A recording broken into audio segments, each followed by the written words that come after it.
যশোরে এক মুহূর্তের মানবিক দৃশ্য ছুঁয়ে গিয়েছিল পুরো দেশকে।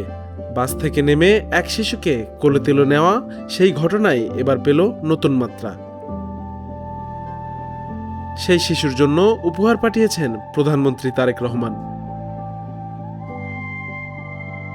গত ২৭ এপ্রিল যশোরে সফরকালে বিএনপির চেয়ারম্যান ও আমরা বিএনপি পরিবারের প্রধান পৃষ্ঠপোষক প্রধানমন্ত্রী তারেক রহমানের গাড়িবহর যাচ্ছিল শহরের ইনস্টিটিউটের সামনে দিয়ে।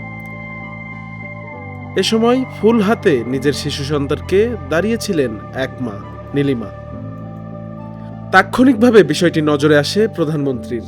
গাড়ি থামিয়ে নেমে এসে শিশুটিকে আদর করেন তিনি।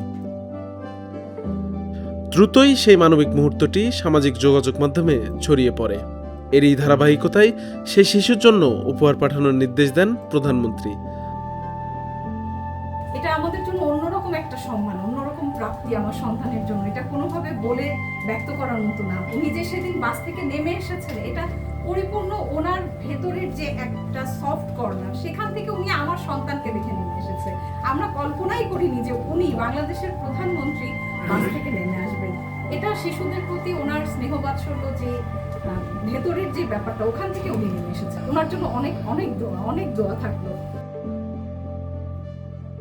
তার অতিরিক্ত প্রেস সচিব আতিকুর রহমান রুমনের তত্ত্বাবধানে আজ বৃহস্পতিবার আমরা বিএনপি পরিবারের একটি প্রতিনিধি দল নীলিমার বাসায় গিয়ে উপহার পৌঁছে দেয়। প্রতিনিধি দলে নেতৃত্ব দেন সংগঠনটির সদস্য সচিব কৃষিবিদ মোকসেদুল মোমিন মিথুন।